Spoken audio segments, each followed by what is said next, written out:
Hi, We're everyone. here. Shanaze, I see you're coming in.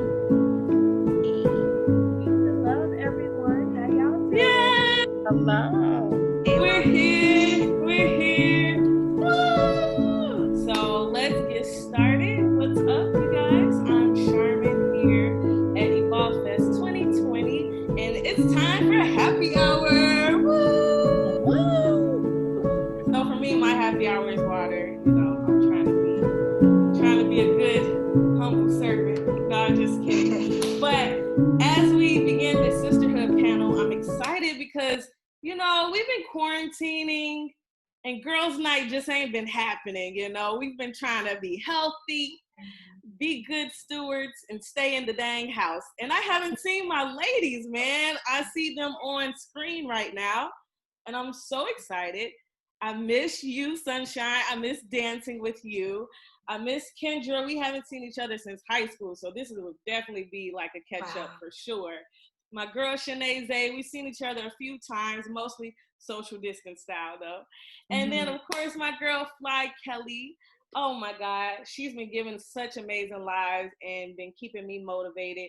But enough about me talking about y'all. You guys need to tell the people who you are. So, Sunshine, if you can start, and then we'll go around. Just tell the people about yourself.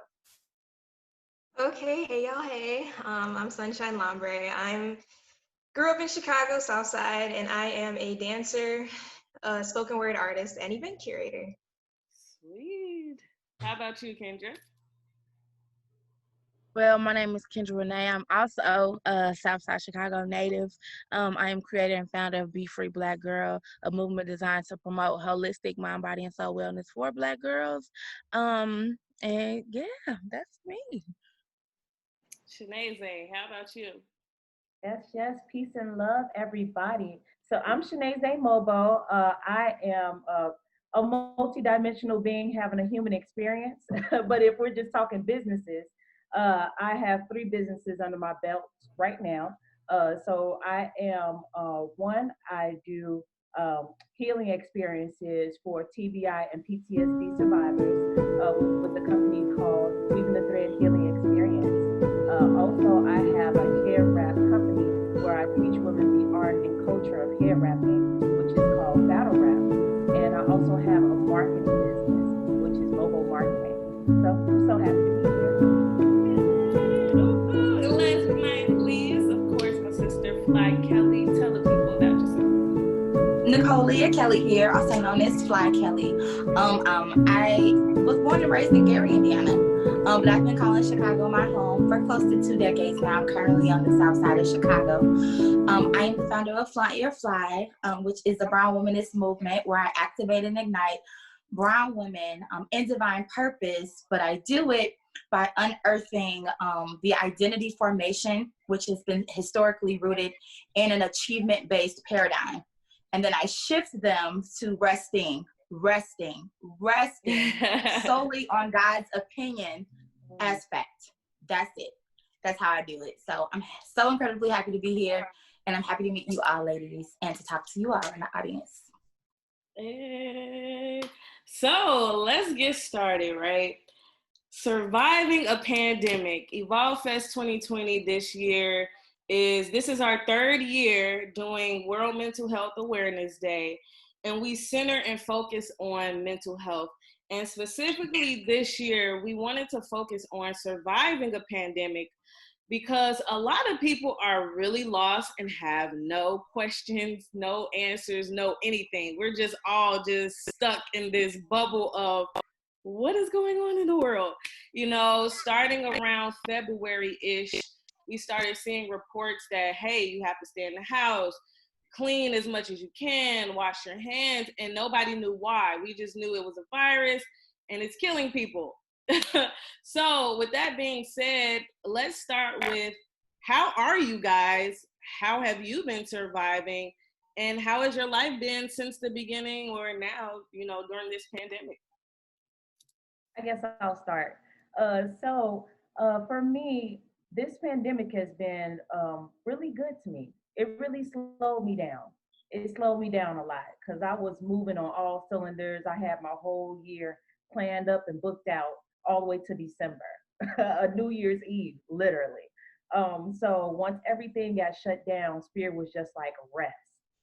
And I took all of that, and I really rested myself, really rebranded myself, got my businesses in order, got some grants, got some things going. It's been really good for me. Aside from not seeing my people, I haven't seen my people in a while. But as far as just personally, I've been really resting up and getting things in order for the next year. Definitely. Anybody else want to go? Okay, I'll go.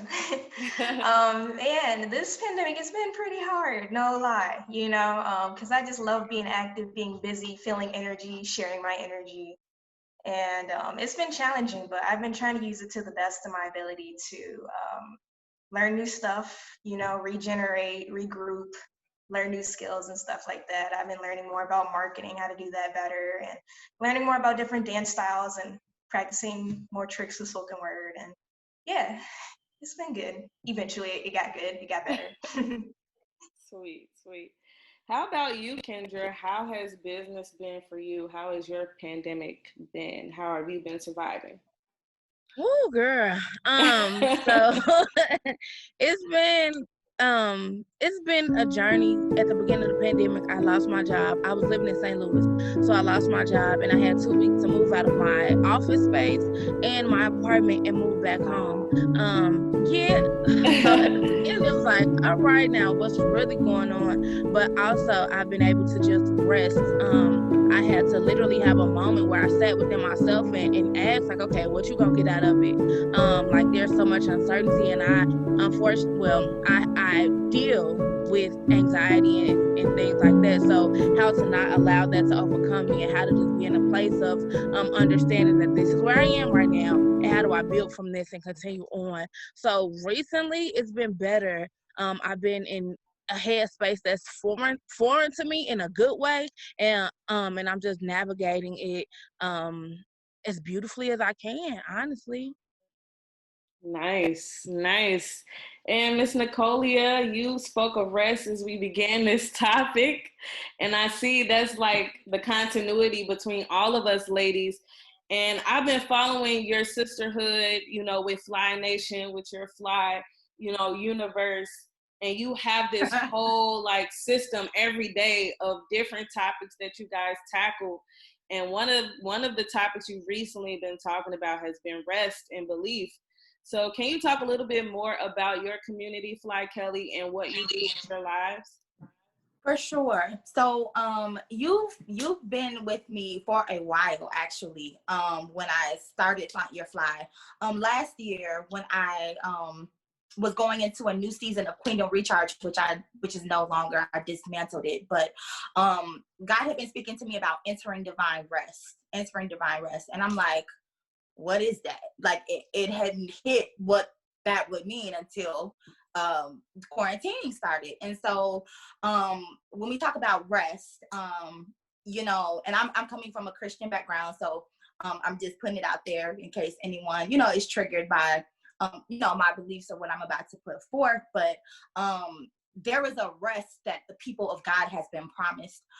And we're so used to doing so much in our own strength. Like, historically speaking, if Black women didn't make it happen, we were going to be done away with. Like, we didn't have a choice to be soft and fragile. Like, we had to get it, And so I think right now for me, it's really just reviewing the way in which I've shown up in the world and funneling that message to the other women in my group. Like, we get to reimagine ourselves now. Like, I know people are uncomfortable because they don't know what to do and how to be because the old narrative and being in the old world. So in the group, in my Your Fly community on Facebook, I often reference the old world, which is really pre-quarantine, and the new world, which we're in now. We get to reimagine and redefine these things for ourselves. Like, we get to reject the old agreements. And for a lot of us, we're still trying to continue on this old hamster wheel that is just no longer there.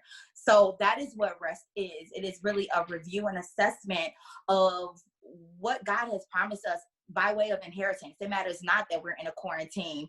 This is a reset, and this is inheritance, and we can show up differently or we cannot. So that's what I've been doing, is really reviewing the old agreements and throwing them away and recreating, reimagining, visiting sister circles, revisiting old friendships, or friendships under old agreements, and like just really just getting the kinks out. Like, how do I want to be in this new world? So that's what rest has been for me during this time. Yes. So I would ask for all of you, is it a stigma that women don't rest? So for example, my partner is a father, and he's literally had a job since he was about 16, 15 years old. And because he's a father, he's never actually had a vacation. Like, he's never taken a break. And so this quarantine, he got furloughed. And I noticed that he just got really lazy. And this is not to say that in a bad way, you know, but just, I'm normally seeing my partner working. I'm normally seeing my partner on the go and just always moving. And out of nowhere, he's just sleeping and chilling. And I'm like, I'm over here on virtual Zooms and on instructor meetings. And I'm like, I have not paused, y'all.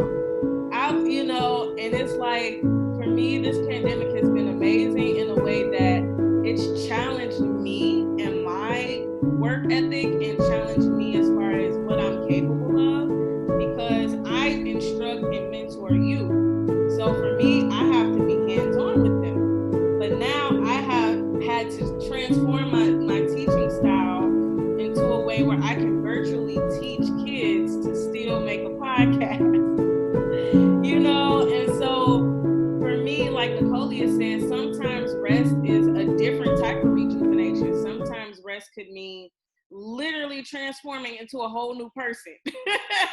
And so for me, I noticed, like, with women, there's this idea that, or at least for me, I was raised that, like, oh, you get married and you become a wife and you're a mom, and like, you got to take care of the house and make sure your husband is happy, you know, and those ideologies. But it's like, when do women rest? Like, women work now. I don't know about y'all, but like, what is your rest? Like, what do you do, or what is your activity for rest? Like, for me, my activity has been enjoying amazing podcasts and amazing content from other creators and like shows. Like, I've really been studying script writing and like how people formulate shows, because at some point I do want to do that. I'm still like in my growing stages with that. For you ladies, what has been your form of rest? That's a very good question. I love that question. One thing that I do to rest is I do goddess baths, where I'll take flowers, either flowers that were given to me, or I'll go buy my own flowers, you know, let them beautify the house, you know, first. And then when they're getting old, I will take them, you know, chop them up and everything, put them in a bath with some essential oils, you know, with some Epsom salt, all of that good stuff. You know, put my crystals around a bath. I got my, you know, my candles lit. I got some nice frequency music playing and all of that good stuff. And I just listen to the downloads that are coming from spirit directly to me. That's my time to rest. And also, I'm with you. I also study too. I like reading. I like, you know, looking at different YouTube channels that different things that I'm interested in. Like, I'm very interested in metaphysics. So I'm all into that. So I study it all the time. I listen to it all the time. And it's a form of rest for me because I got a lot of stuff going on. So once I get to my downtime, I'm listening to my metaphysical stuff. I'll get into my goddess bath and I'm at peace. Yeah, for me, lately what I've been doing is listening to audiobooks and reading. Lately I've been reading, what is it? The Confessions of a Sex Kitten by Eartha Kitt. And it's been really refreshing to me because not only am I just slowing down, taking time out of my life listen. But oftentimes with me being an entrepreneur, well, all of us pretty much being different types of entrepreneurs. Wait, is my, yeah, okay, cool, I'm on. Yeah, we feel like, I often at least feel like we be reinventing the wheel sometimes, you know, and reading these stories, it kind of reminds like, oh, you know, they were doing stuff similar to what I'm trying to do like 80 years ago. And racism, man, it was still legal to like lynch people in public, you know, and Right? Like, oh my God. We'll get to that question in a second, but I'll let you finish.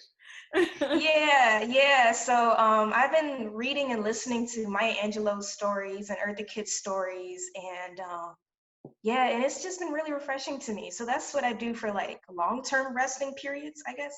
But for the short term, like sometimes I'll just be out on the go, and then I'll just put a few drops of eucalyptus oil in my hands and just sniff it, and that just gives me a little peaceful like 3 minutes before I get back to whatever I'm about to do.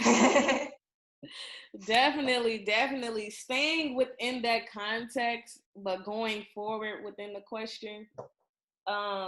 You mentioned time and just how things in time are similar but change, right? And so obviously in this pandemic, we as Black women witnessed a queen being murdered, I say, Miss Breonna Taylor. And to this day, we are still seeking justice in my eyes. And so as queens who I know most of you all are very public about your care for Black men and your care for brotherhood, and you all are actively engaged in creating and giving queen energy to men so they can present king energy, right? I see you ladies doing that often. And so to see this movement, this Black protest that's happening in America and globally now at this point, how have you all been seeking your mental health in this pandemic? Seriously, like I've also gone back. I've been listening to Angela Davis like crazy. I've been listening to a lot of our elders, and by the grace, I actually have an aunt that's 103 and a grandmother that's 80. So my aunt literally told me about being a slave, like being a girl, a little girl in the slave master's house. You know, this woman told me pretty much all decades of the nigga, the N word, right? And it's just like, wow, like I have family that lived this already, to now be in the modern time of 2020 to still see this happening just in a digital form, I would say. Like to see Breonna Taylor's name next to twerking videos, like, are you serious right now? You know, social media to me is both good and bad. And mentally, I've been having to log out and just listen to documentaries and, like you said, reading books. And honestly, I've been doing everything that I always did as a kid, but just didn't have an adult time life to do, i.e. painting. I forgot that I really love painting. I'm not a painter, like a super artist like people I know. And I noticed how impatient I was because I was trying to rush, because I found myself breathing hard, y'all. Like I had anxiety to the level where I'm like, yo, we live in this country and nobody see this shit. Like, this shit is on camera, yo, and y'all not like arresting these people. Like, why are we arguing about this? Why are we arguing about this? So, Kendra, I definitely would love for you to speak on this as a Black woman, as a woman who has a business of basically affirmation shirts, right? I personally feel like you definitely can speak on this, because I'm literally seeing people make money off of a woman's death, off of a man's death, yo. Like, it's a jewelry line right now talking about say their names, and they're basically selling jewelry of the people that have been murdered by police, selling that. What does that say about us? Like, Kendra, I would love your perspective on this. Girl, it's so much. The jewelry, is that the one with the white the white founders or white Yeah, people. they're like, I don't want to say what race they are because I could I'm be sorry. so wrong. So if we do have other cultures watching, please understand we are not trying to offend, but I do think they were either Asian descent or white descent, but they were not Okay, black and they were not associated with the family selling this got jewelry. you, That's got all you, I will say. got you, got you. Um, oh goodness, for me, it's heartbreaking. It's heartbreaking to see this. I do want to answer the question like what rest looks like for me, and I'll go into that. But in Sure. this pandemic, I think rest for me has looked like setting boundaries. And it's looked like tapping into what I need, how I need it, and how I'm gonna go about getting it. I've literally had to build such a strong relationship with myself that wasn't in place before. Like I'm strengthening the foundation of me within me, and it looks like setting boundaries. It looks like saying no and meaning no. Like no doesn't have to have an explanation. No, Period, Pooh. that's it. Hello, cause period. That's it. And that has been a journey for me. That has been something I've had to come into, and I encourage other people, other women, other Black women to do the same thing, because I think it is stigmatized that we have to always be working. We have to build the movement, create the movement, fund the movement, push the movement, and it's like, baby, sit down. You know what I'm saying? Like, sit down, take a moment, rejuvenate. Come to a place of self and honor who you are. You know what I'm saying? And from honoring ourselves, I think we then in turn honor and build the movement just by who we are within ourselves for ourselves. But just seeing all of these, I think that the movement has shifted from justice for Breonna to performative justice. You know what I'm saying? For Breonna, I'm seeing so many things that are heartbreaking. Like I understand people want to raise awareness, but just knowing that people are going so far as to make the twerk videos, or people are going so far as to, you know what I'm saying, have these things that make it seem like they're trying to put on a show. It really is heartbreaking knowing that it might just be seen as a joke to folks, and it's I don't know. I hope it is my hope that everybody who puts Breonna Taylor's name, George Floyd, Sandra Bland, Tamir Rice, any of our fallen ancestors, our murdered ancestors, if they put any of their names on any merchandise, that it goes for the goodness of the cause and towards their families to sustain them as they deal with this trauma. But knowing that people are profiting and knowing that people are pocketing, off their backs, off their desks, it's really, really heartbreaking. And I can't even believe that people would even consider doing that. But since we know they do, I just hope that their hearts are changed and corrected, so that they can be better for themselves and the movement as a whole. Staying within that context and in that discussion of mental health, what do you feel like society is telling you, and how do you manage that mentally? Because personally, for me, as a Black woman, I don't feel protected.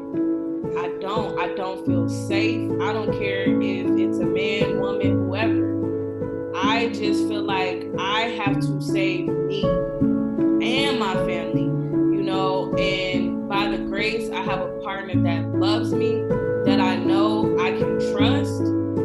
But it's a lot of women and it's a lot of people in general who don't have anybody they can trust. And then on top of that, to live in a society where I could die and nobody, like, let's talk about the women missing. Just Chicago. We ain't even gotta talk about the world.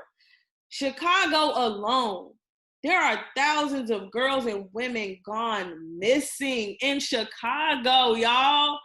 Like, I was so excited that Lena Waithe used that story in her show, The Chi, on Showtime, which aired this summer. And this summer, I was on edge in a good way, because I was just like, yo, I'm so glad somebody's talking about this on a global scale. Like, why is nobody looking for our women, yo? In Chicago alone, we ain't even talking about the whole America. And then to see multiple stories of how women are being sex trafficked, and like, for me, I grew up with two brothers. I grew up with a dad. So I was always taught to guard myself, taught to protect myself, and watch my back. but everybody's not taught that. And so for you ladies, mentally, how have you been dealing with what you feel like society is telling you about yourself? I'll go since I haven't spoken. I was just taking myself off mute.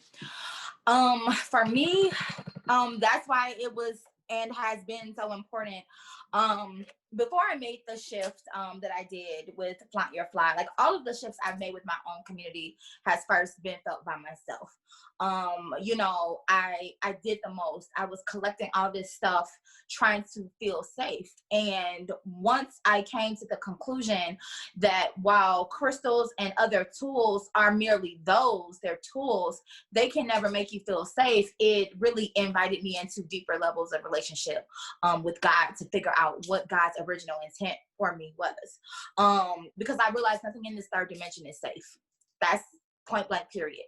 So if I'm looking at any of the cues in the third dimension, even before quarantine, I think we were a bit more distracted before quarantine. Like now we know, like none of this stuff is real. Yeah, like it can all right? come tumbling down, like for real.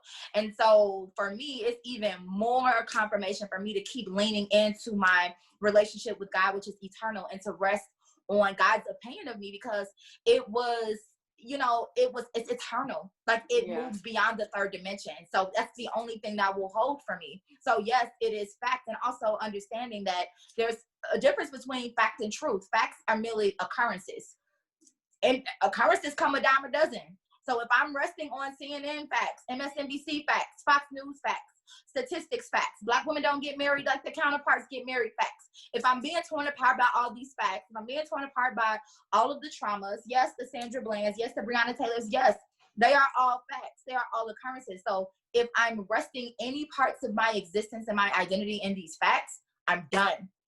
I'm done. So it's really invited me to really rest and see myself, like Shaneze said, as an eternal being. I'm a multidimensional being. I can't live in this realm. Like, yes, I'm here. You know, it is what it is, because I've been called to be on assignment to express and manifest God's glory in the earth. But at the end of the day, I'm about to be recalled to where I came from, and it's not here. So I think for me, that has given me so much peace and so much comfort to know that, yes, while I might see all this stuff going on, I don't have to be distracted or torn apart by it, because this really ain't got nothing to do with you, if that makes sense. Like, this was going before you got sent into the earth plane, and it's not your weight or responsibility to preserve myself. Like, God's opinion is what it is, and that's what I rest in. So that's what makes me safe. And Shaneze, if you could chime in, because I know that you teach a lot of these concepts with battle rap. So if you can chime in a little bit and give us your perspective. Absolutely. So it's a saying that I rest on, which is your energy goes where your attention flows.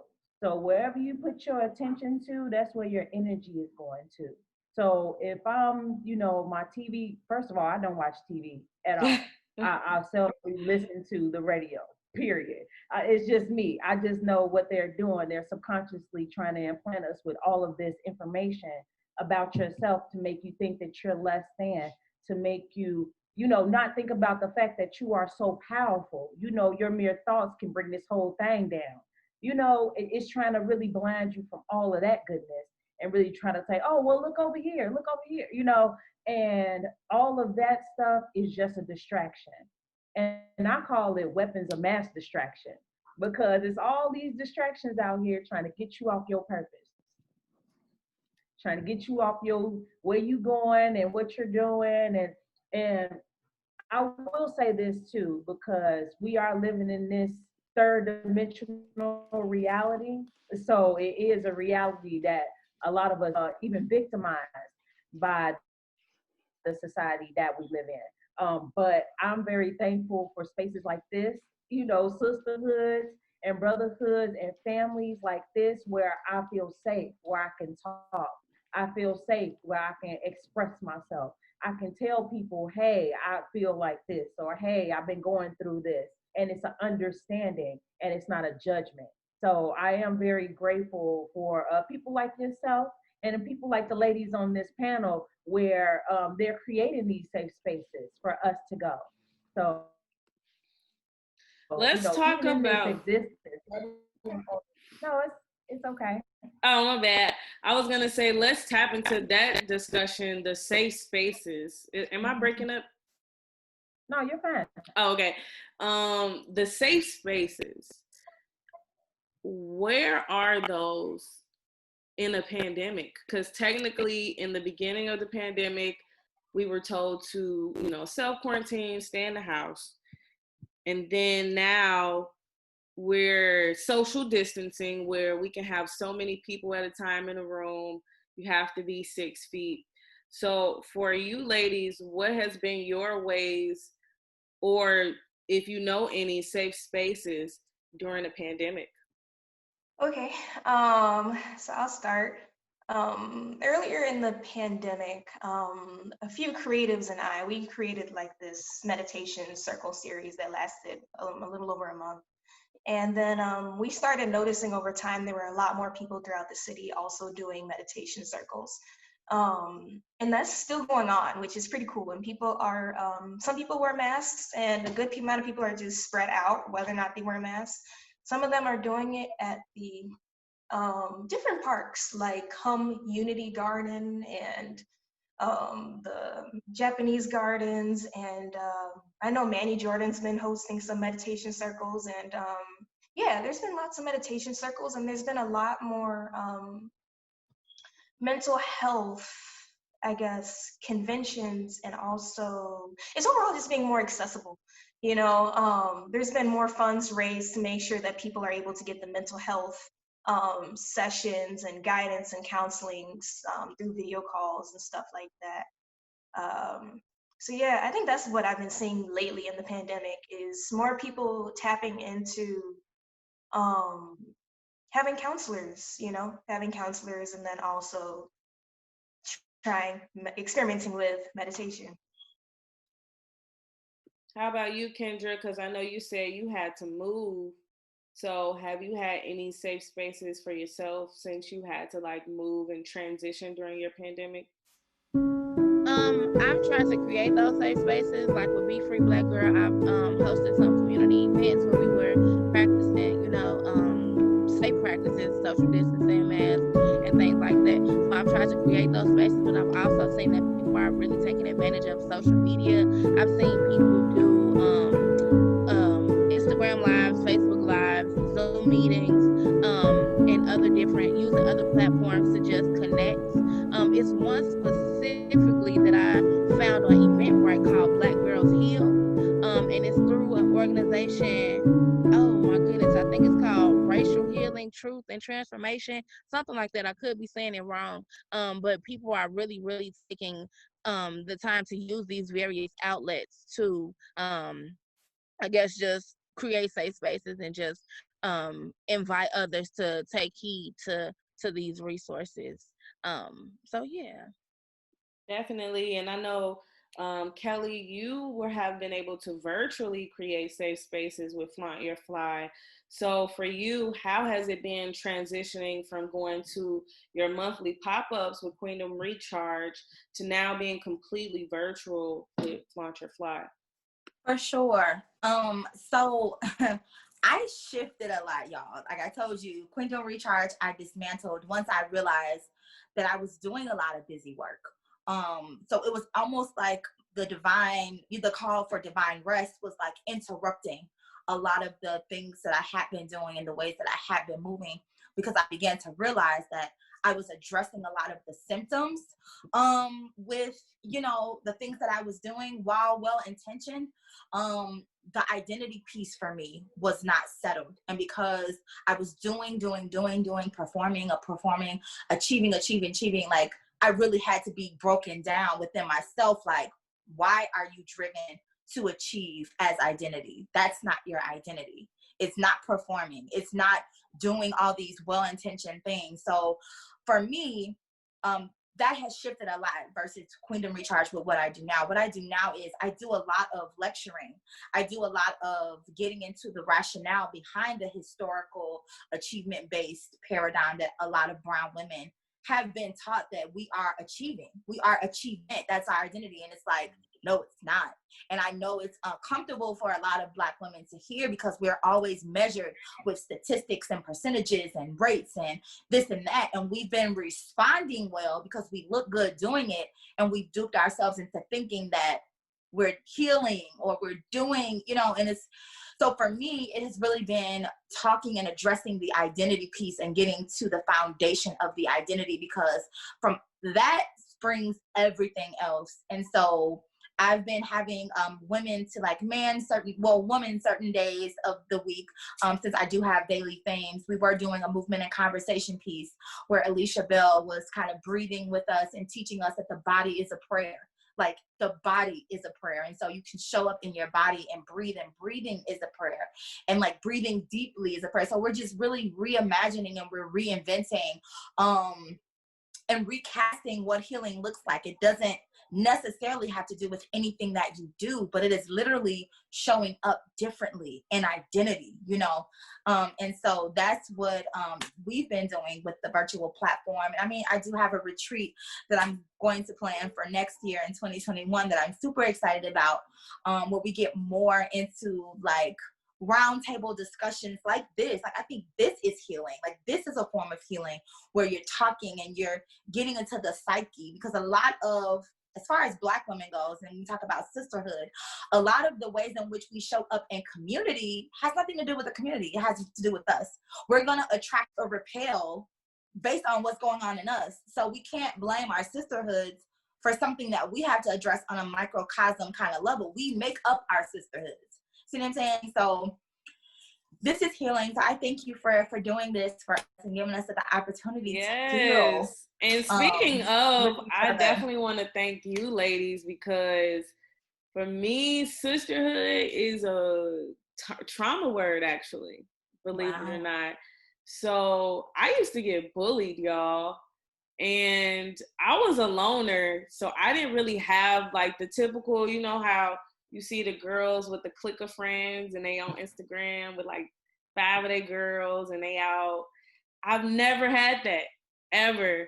And as of late, I have 2 best friends who have been with me for over a decade, who I know we will meet maybe once every quarter.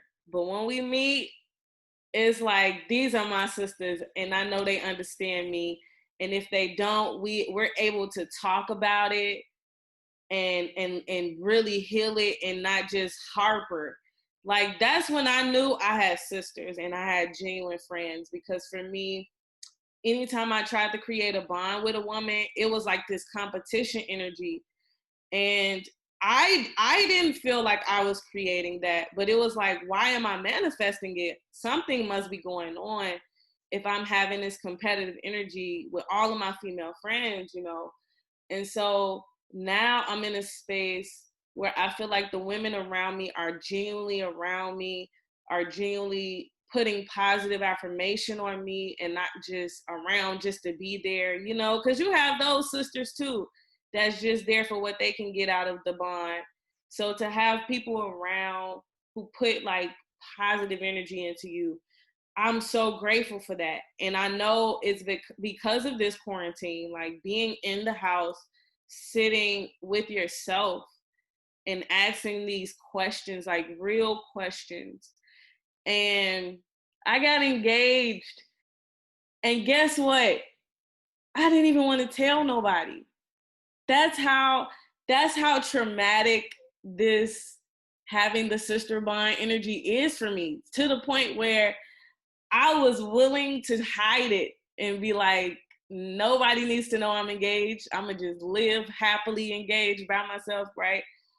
But then to hear my friends say, girl, you a wife, girl, or, oh, what you gonna do for the wedding? And like to see the excitement of other people and to see them put positive energy on my love and my relationship, it was refreshing. But I knew it was because I had been meditating. I knew it was because I've been intentionally giving to and intentionally sharing to.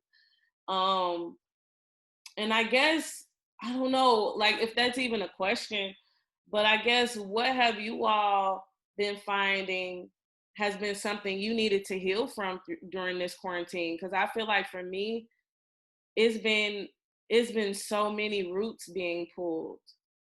The root of, like I said, not having a sisterhood to now having a sisterhood.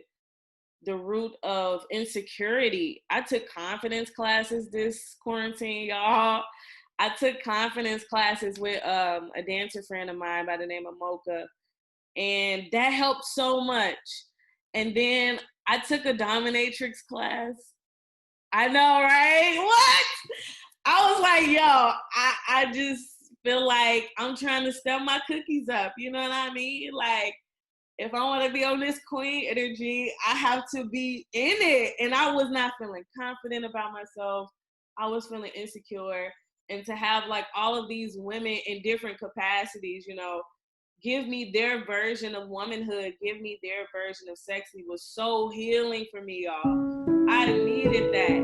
And I realized your feelings on healing during this pandemic. Like, what has been some things that you've done to heal, and any route you will be willing to share that you pulled up? Okay. One thing for me has been really setting boundaries.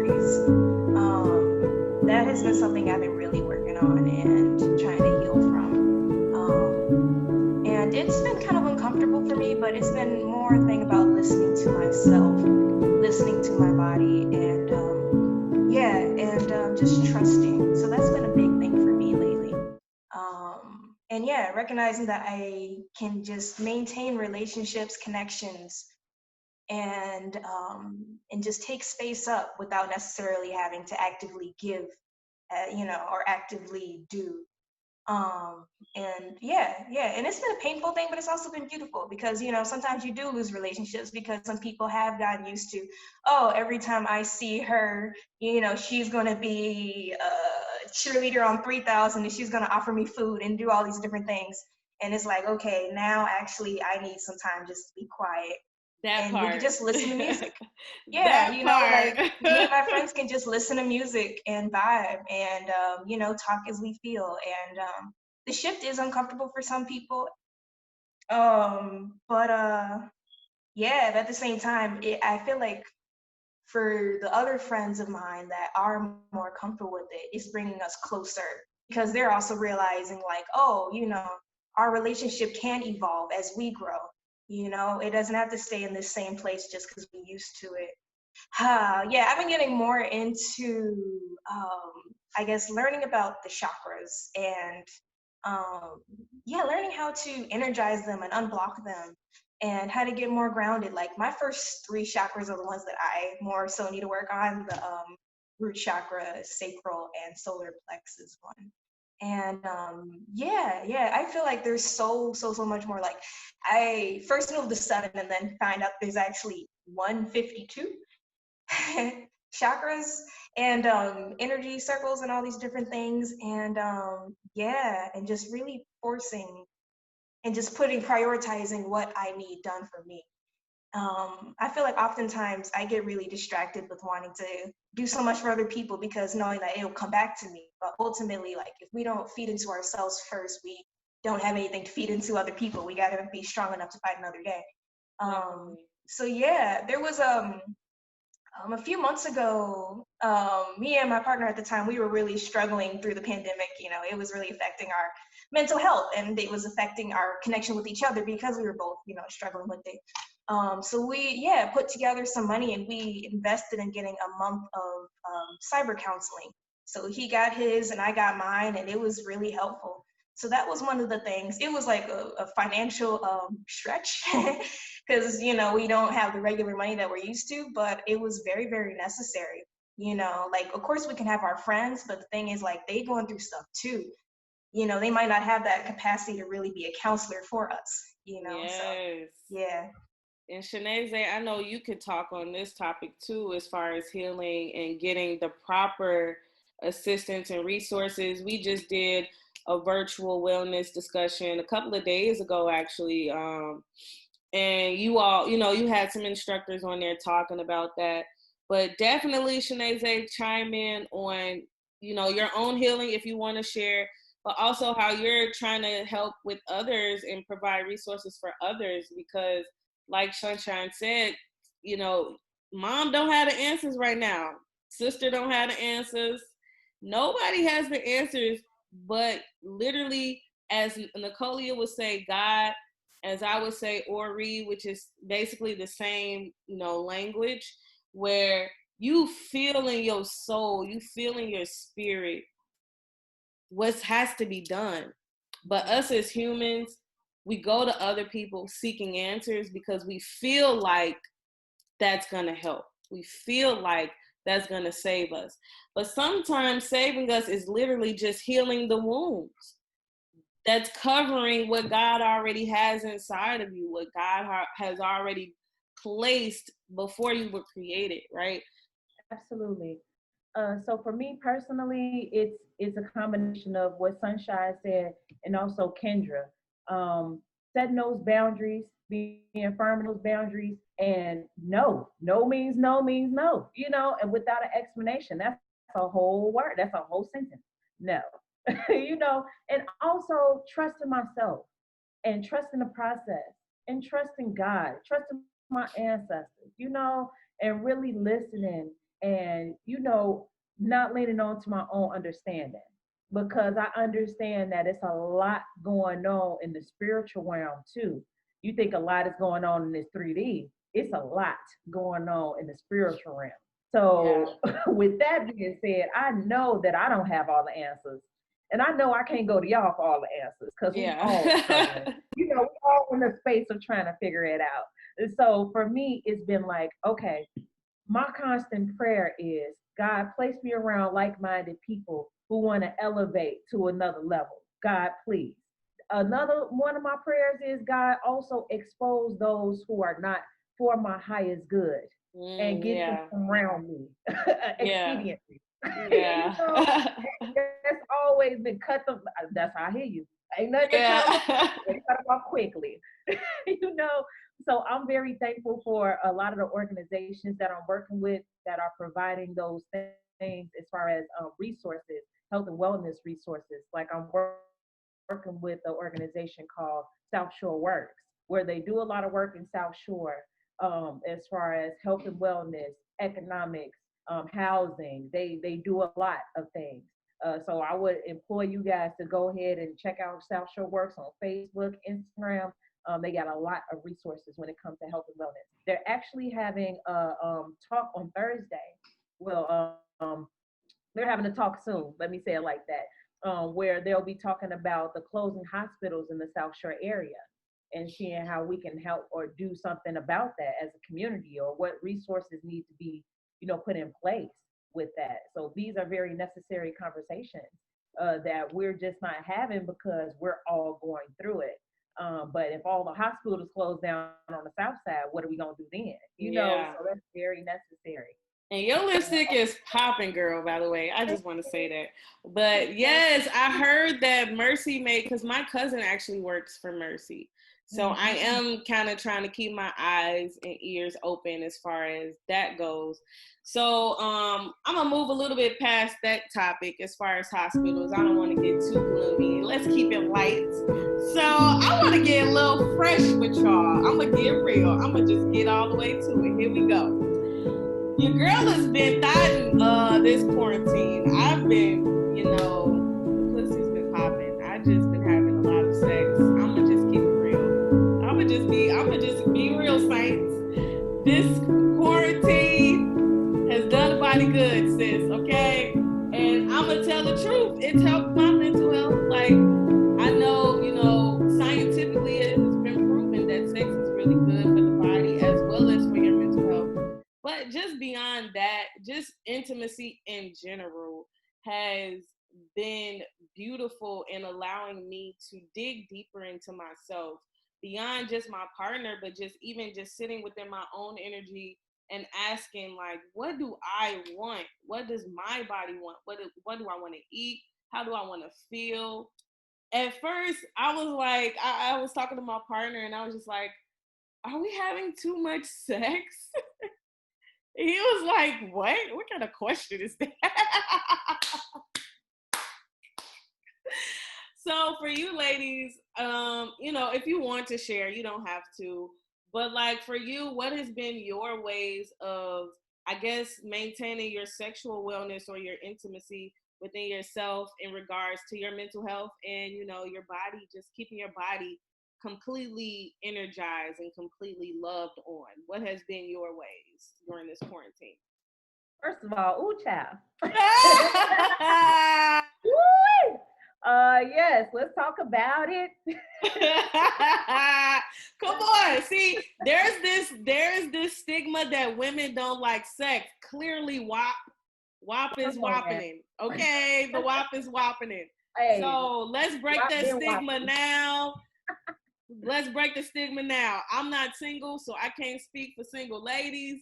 I don't know how y'all been handling this pandemic, but I've been whopping. All right, that's all I would say.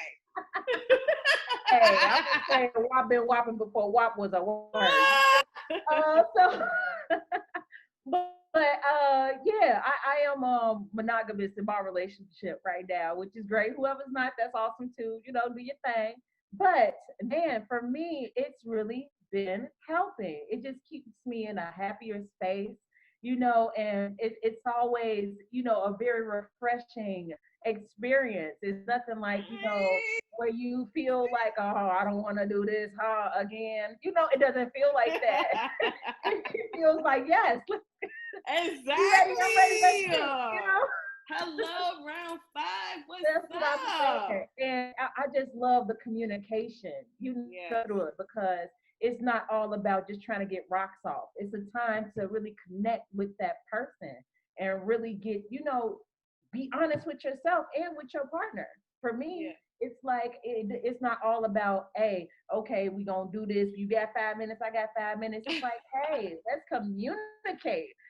let's see, if I touch your elbow, how does it feel? Exactly. Come on, new tricks. Yes. Good communication time. Come on, Kendra. I know you got some juice for me, Miss Affirmations. Come on. I know you got some sexy affirmations for us. Don't play with me. Juice, I actually don't. Let me be honest. Honestly, this season is for me to be intimate with myself. Let me be honest. Yes. Because I have had such a disdain for myself and my body coming up, that this year of my life and these months specifically have been dedicated to understanding what I like. Okay. Understanding what makes me feel good, what makes me not feel good. So that communication, Shanae, that you were just talking about with the partner, that communication I'm learning to have with myself. To be completely honest, because that honestly has been a foreign concept to me. Like, damn, Kendra, what the fuck do you like? Why don't you know that? Yes. I'm teaching myself and I'm understanding that might not feel good to me, or that might not resonate with me, or that might not feel good in my spirit. So just tapping into the energy of self, the energy of intimacy within self, is one that I'm honing in on greatly this season. So maybe I have some juicy stuff for you next time. But right now, this body I'm learning, this body I'm cherishing more than ever before, and that's where I am in this. And that's perfect, because I feel like this allows God to speak into you. Yes. With new affirmations to put on some shirts for some ladies in your position, right? Because I hate this idea that if you're single, you're alone. Like, even if I was single, I would still be grinding out my dreams, I feel like whether you're single or whatever your relationship status is, you should always have intimacy within yourself. And that sometimes that intimacy may mean putting more energy into your businesses, putting more energy into your work. So with that being said, we got like 2 more questions and we're done. So with intimacy, with work, for you ladies, how has this pandemic affected your work? Because I know a lot of you all are entrepreneurs. I know a few of you all do live performances and events. So how is this affecting your work, and how are you transforming it? Okay, I'll start.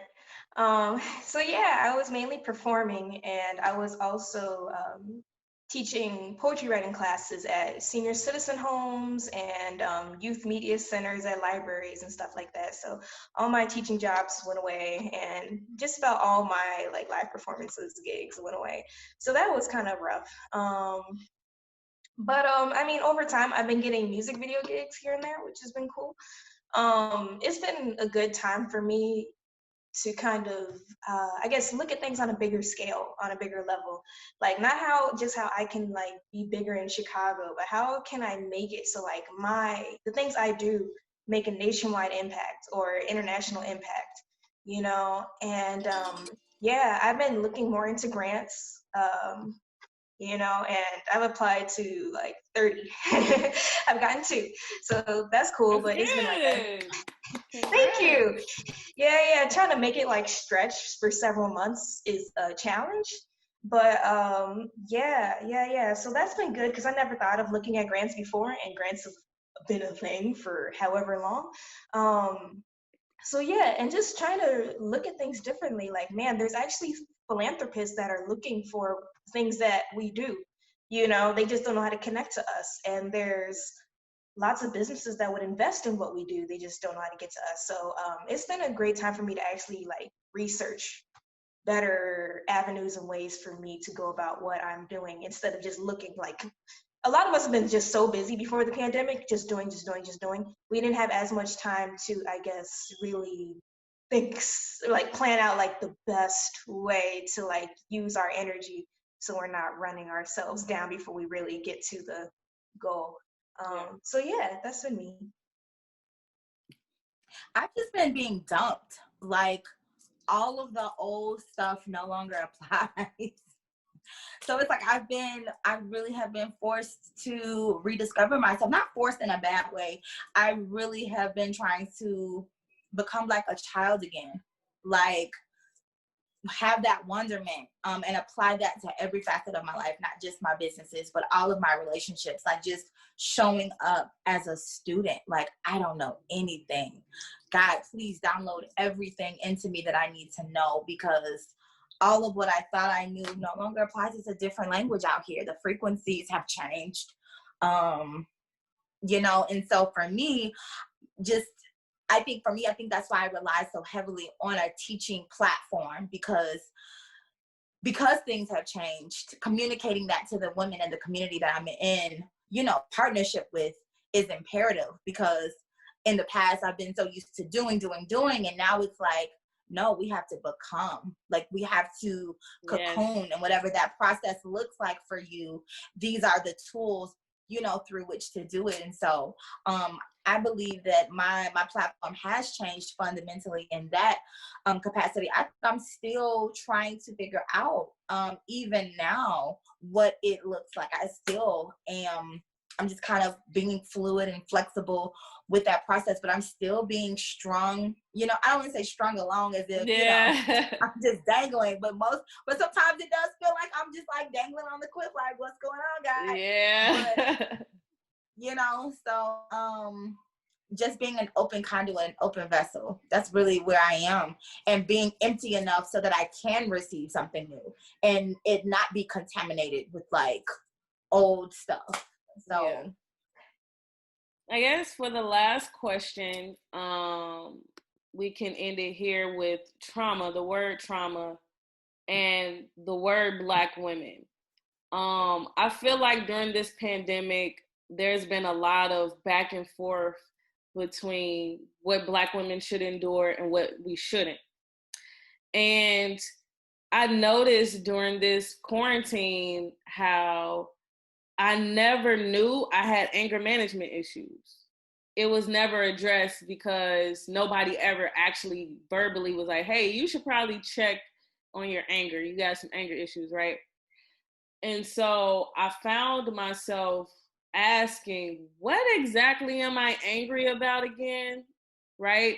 Because sometimes I feel like as a woman, things build up in me to the point where now I'm at an explosive point, and it'll all come out at one time. Do you feel like there's a stigma on Black women and the quote unquote angry Black woman? Because for me, I was taught to suck it up, hold it in. You don't tell people your business, right? And it's like, okay, how long do you not tell people your business before now mentally I'm overloaded? And then you're wondering why I'm angry. You're wondering why I'm yelling and screaming. You're wondering, like, I hate arguing, y'all. I hate it. Like, I hate screaming. I hate where I have to, my energy, like my physical body, it just gets consumed with anger when I'm angry. So I don't even like to feel that. And I'd rather just walk away. You know, I've been doing softball this summer as a way to just like get out my anger, get out my aggression. But for you ladies, I would love your perspective on this concept of trauma in the angry Black woman. What is your feelings towards that concept? I know I just got through talking, y'all, but can I please get this out? Because I felt so deeply when you said you realized you had anger management issues. I feel like I've had a silent rager, almost like Phoenix off of X-Men. Yes, gee. I watched that movie, by the way, this quarantine, because I was like, I feel like her. I feel like her. It just takes the perfect storm to trip that tripwire. And so for me, because I was groomed, and I talk about this a lot in the group, the Fly Your Fly group. I was groomed to perform. I was groomed to nail the look. And so everything about my platform is we're moving past the symptoms. We're moving past how it looks. We're going to pull the curtain back from the Wizard of Oz and see what's behind. We're not getting distracted by the symptoms. We're not going to judge away. Oh, you looking bad. No, you're not looking bad. What's really behind the curtain, right? Yeah. And so for me, I recognize there was a deep, deep, deep root of disappointment that shapeshifts into rage, that then ramps up into anger, that makes me look insane when it is like literally exploding. Just right? Unexplained emotions. It's like a funneling. It morphs into different things at different times, depending on what the context or environment is. But I realized that there is a deep root of disappointment.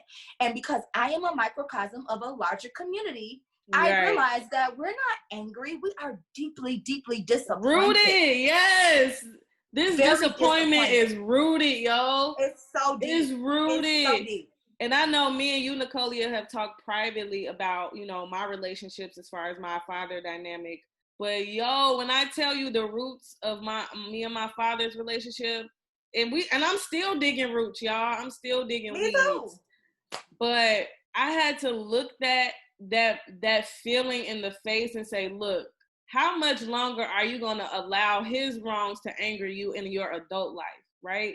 Like at some point you got to tell that little girl, look, you manifested the love you needed. And when I started to see that anger, like you said, in myself, I looked that face in the mirror. I said, not today, God. I'm not taking this into my generation of family.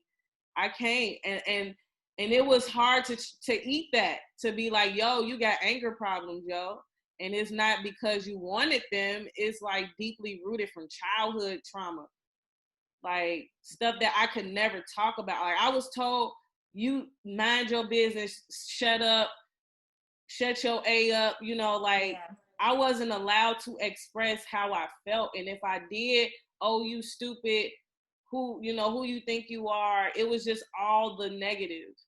So for me to finally be in a space where people are listening to me in a sense, it's like, wow, like, okay, people actually are paying attention to what I gotta say, and I'm not suppressing my feelings no more. But I'm sorry, I just had to interject. But y'all can go ahead. No, Anybody else want to chime in? I totally resonated with you. And on top of that, I was groomed, and I had to come to terms with why there is not just a father wound, but there was a mother wound too. And I think I wasn't able to see my mother wound because my mother was all I had. So I didn't think that I had one, but I found out I had one of those too. And I'm still working through it, but I realized that because she was not modeled patience, she grew up in a domestic violence household as well as a sexual where she was being molested.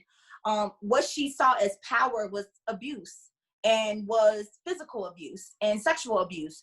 So, you know, she didn't have a lot of patience for us. So it only groomed more performance. Like we didn't have the patience to get it right. You had to be on at all times. Yeah. And so the way I deal with myself when I'm disappointed is much like the emotional bullying that occurred when she was raising us, because that was the only model that she had. And so I've had to literally unravel all of this in order to get what is your original state, untainted, untouched.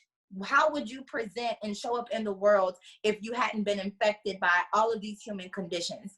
While albeit understandable, but it has made for some very tearful kind of days and mornings journaling and really getting through that, letting Holy Spirit kind of guide and, you know, be that flashlight, like, no, we going into this room today. Yeah. Like we're gonna get to, like, and once I came to, you know, the reality of realizing that your anger is not really anger, it presents as anger, it's deep disappointment. You were dropped.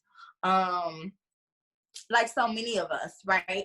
And then we move into our relationships, putting those expectations on partners, children, and people think, and even jobs, and we put it into our external reality. Like we shift the weight of identity into all these things to avoid dealing with the fact that there were some things that were mishandled, you know? And instead of, because people don't know how to heal, they don't know that healing is even possible on those deep levels, you know what I mean? Because it can be embarrassing to talk about, and because the things that we endure, the intellectual and the rational mind can so shapeshift its way to like throw you off, even because it wants to be there. It wants to sit on the throne of your heart and convince you this is you. And it's like, no, it's not me.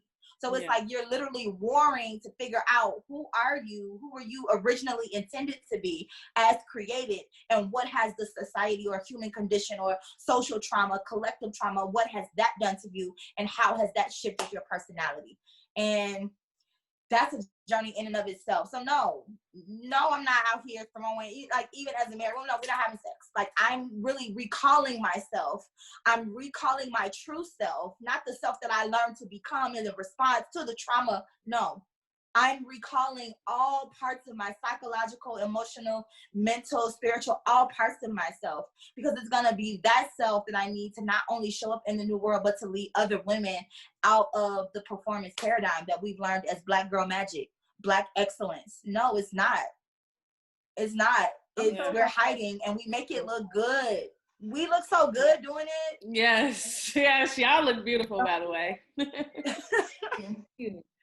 But it's time out for that, for us looking beautiful and broken on the inside and dying on the inside. Yes. And, you know, just hurt on the inside. And, you know, it's just, but we look good, you know, hair done, you know, nicest bag, but right and dying. Yeah. Time out for that. And I agree with you 2000% that it is time to reclaim everything that was stolen from you, lost, all of that, because we've learned, you know, this behavior to be somebody else, and you know, to snap back and all of this other stuff. We've learned all of that, you know, as a shield of protection.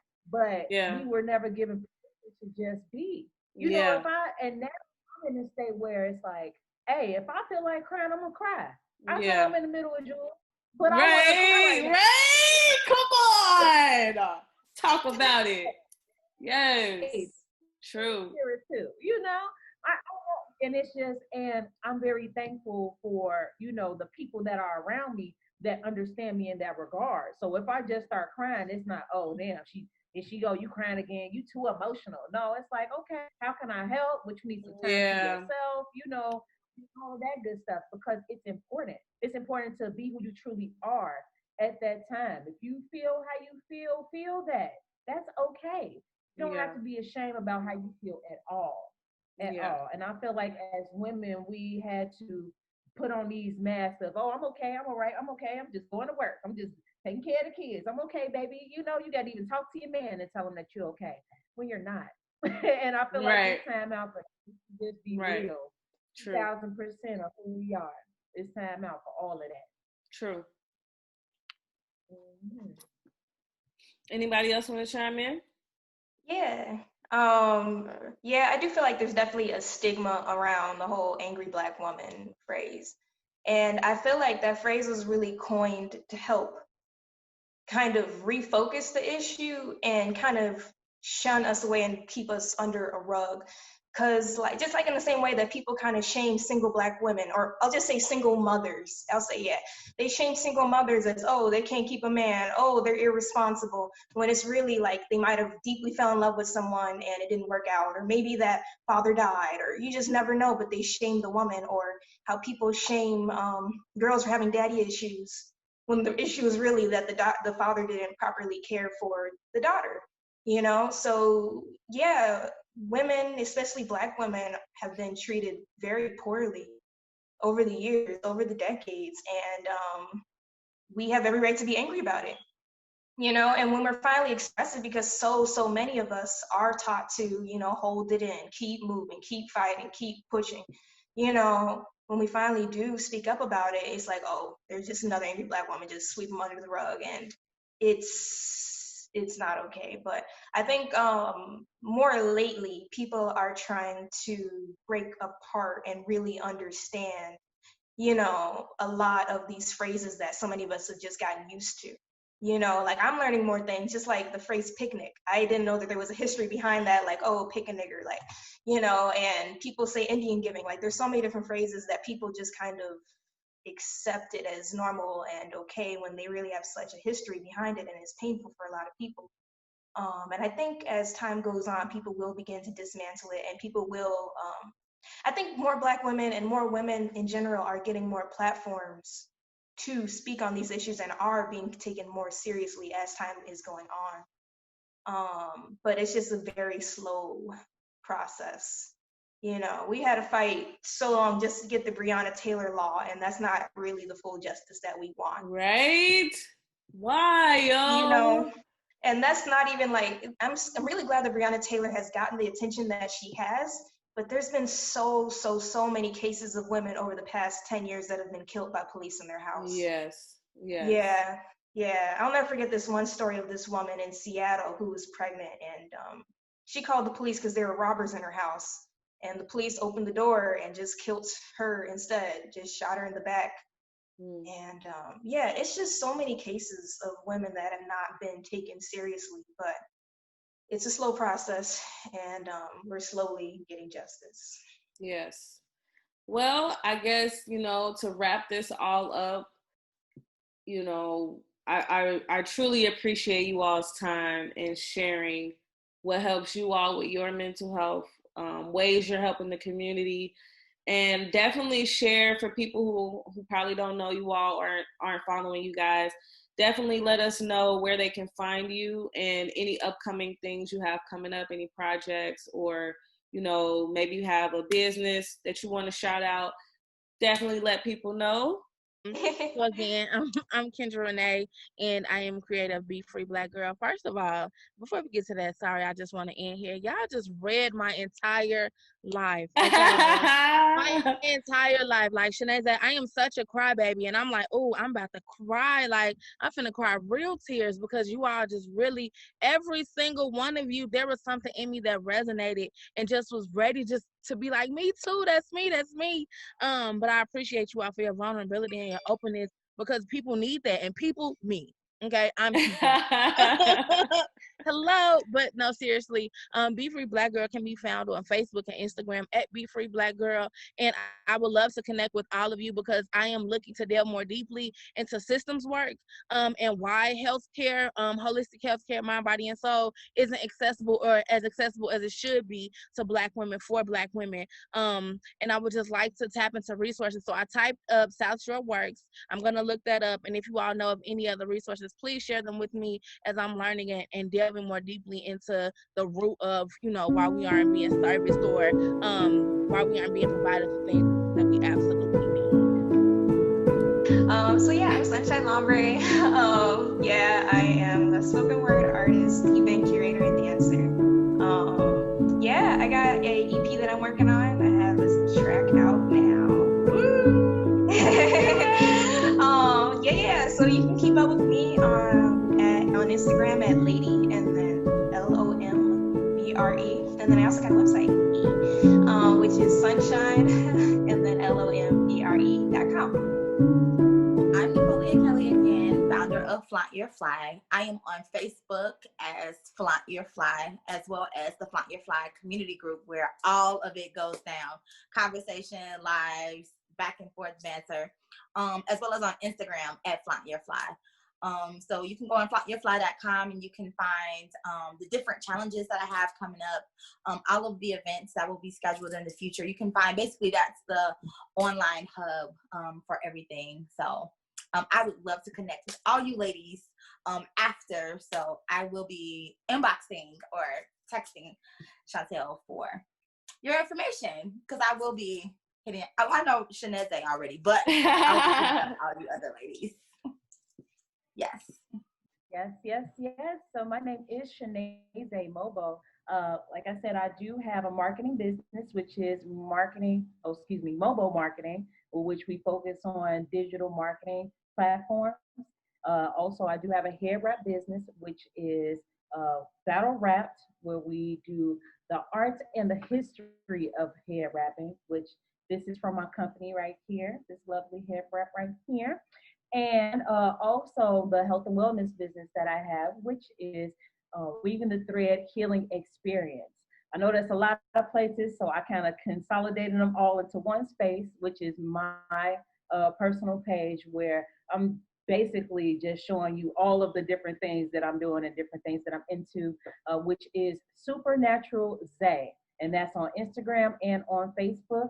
I'll have all the links to everything that I'm doing, all the organizations that I'm working with, and when we're doing things, there are different things. So thanks again for letting us on this platform. I really appreciate it. It's been amazing. And thank you all to all you ladies. Like, oh my gosh, you guys are amazing. I'm just so thankful to share this space with you. Yes, thank you, ladies. Thank you all again for sharing your ways of surviving a pandemic. I think, after today, some other ladies may learn some lessons and hopefully use them. So remember self-care, drink your water, and have a lot of fun working out.